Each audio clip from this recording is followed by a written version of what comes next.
দেখতে পাচ্ছেন যে আজকের সিরাজদি খান মুন্সিগঞ্জের নিমতলার সংলগ্ন সুখের ঠিকানায় আজকের এই পাইকারি কাপড়ের হাট। তো এখানে বিকেল বেলায় এই সুখের ঠিকানায় যেন সুখের চিহ্ন বয়ে গেছে। দেখতে পাচ্ছেন যে আশেপাশে যত মহল্লা রয়েছে সেখানে অনেক মানুষ এখানে তাদের দৈনন্দিন জীবনের যে জিনিসগুলো সেগুলো কিনে নেওয়ার জন্য এখানে অবস্থান গ্রহণ করছে। এখানে অনেক মানুষ, এবং যেহেতু কয়েকদিন পরে শীত পড়ে যাবে বা শীত পড়ছে হালকা হালকা, আসসালামু আলাইকুম। হ্যাঁ এবারে জমে উঠেছে। তো প্রত্যেক দিন বা প্রত্যেক সপ্তাহের এই বুধবারে কিন্তু আমরা দেখতে পাই যে এখানে অনেক মানুষের সমাগম।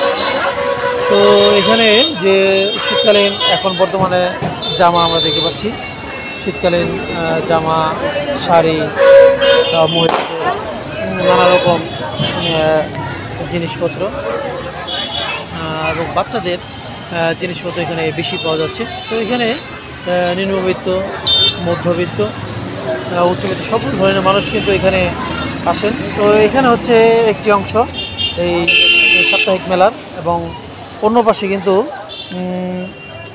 এর শেষ দিক। তো সেখানেও আমি আপনাদের নিয়ে যাব এবং দেখার সুযোগ করে দেব। তো চলো, এটি হচ্ছে সুখের ঠিকানার আরেকটি অংশ। তো এই অংশে কিন্তু তৈজসপত্র বলতে শুধু জামা কাপড় নয়, এখানে দৈনন্দিন জীবনে যে সকল বাসন কুসন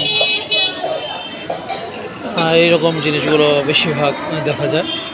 দেখুন এপাশে মুখরোচক খাবারের দোকান বসেছে। আর প্রত্যেক সপ্তাহে এরকম একই অবস্থা, একই হাল। কিন্তু অন্যান্য দিনগুলোতে আমরা যেরকম সকালের দিকে ভিডিও ধারণ করেছিলাম, দুপুরের দিকে ভিডিও ধারণ করেছিলাম, কিন্তু আজকে আমরা একবারে বিকেলের দিকে এখানে উপস্থিত হয়েছি। তো দেখতে পাচ্ছেন যে এখানে অনেক দোকান রয়েছে। তো যারা নাকি এখনও এই সুখের ঠিকানাকে চেনে না, জানে না, তারা হয়তো বুঝতে পারবে না। এখানে দেখুন যে অনেক মানুষের সমাগম। আর সন্ধ্যা হলে হয়তো বা আরও অনেক মানুষ আসে।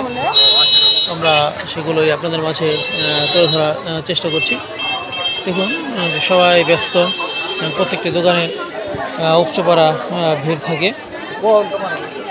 আমরা আরেকটু দেখার চেষ্টা করছি বা আপনাদেরকে দেখানোর চেষ্টা করছি।